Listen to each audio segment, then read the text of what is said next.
Hi everybody, I'm Bree the Plant Lady, and today I have full-on spring fever. Now, over the weekend, I was at a symposium at Magnolia Plantation and Gardens down in Charleston. They had a fantastic plant sale that I totally took advantage of.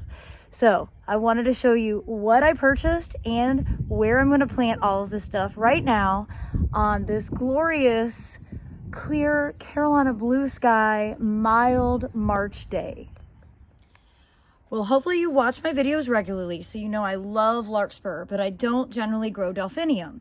So I decided this year to pick these delphinium up. They're already bolting. They're going to be flowering soon. These are super short-term annuals. They don't live through the summer. It's just for a spring display. I couldn't resist. They were $5 a piece, and it's totally going to add a new element to the cottage garden. Same thing with all these foxgloves. Foxgloves tend to be biennial. These should bloom this year, which is really exciting. They seed around loosely for me, but I don't have them persist, so thought adding a few more would be great.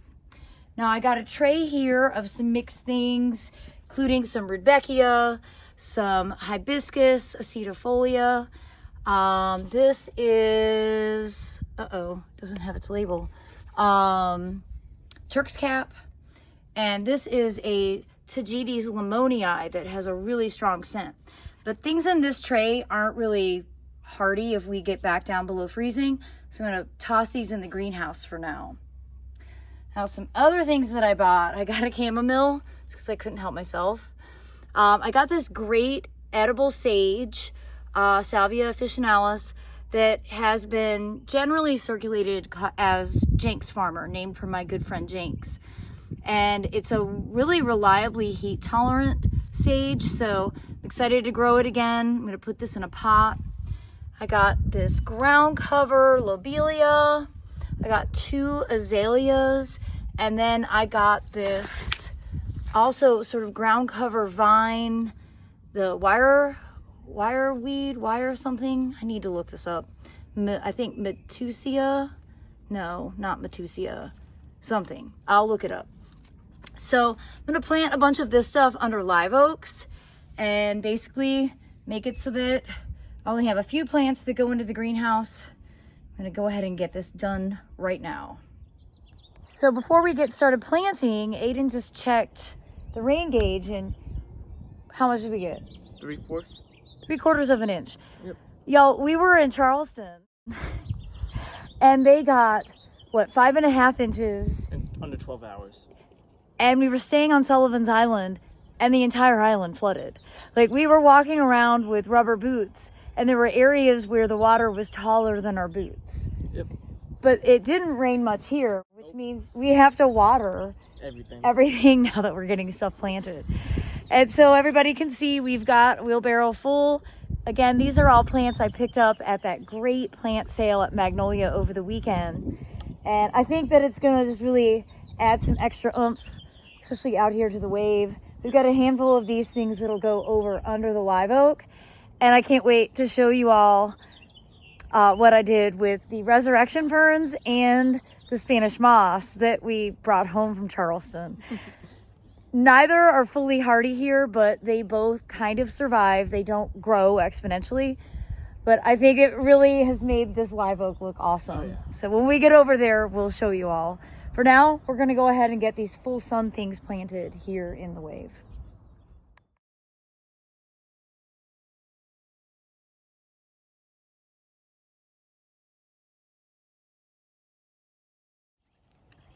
All right, now Aiden's going to give everything a good drink since Mother Nature didn't give us much rain compared to Charleston.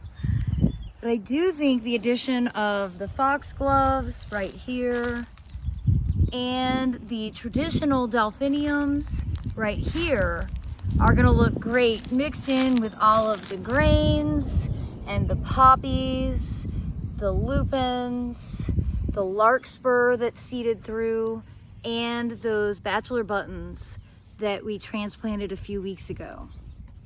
Well, there's Sophia showing off that she likes to lay in the hammock.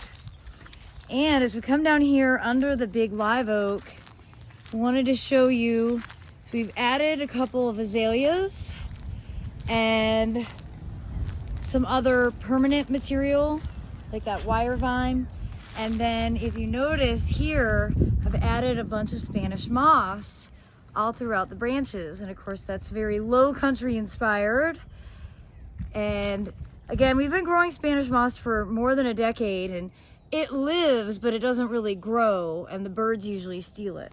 So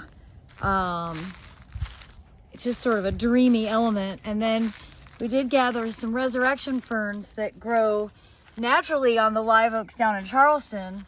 So I've got them wired up here onto this live oak, and we'll just have to make sure that we give this good drink, keep it watered, and maybe it'll root in, and maybe it won't.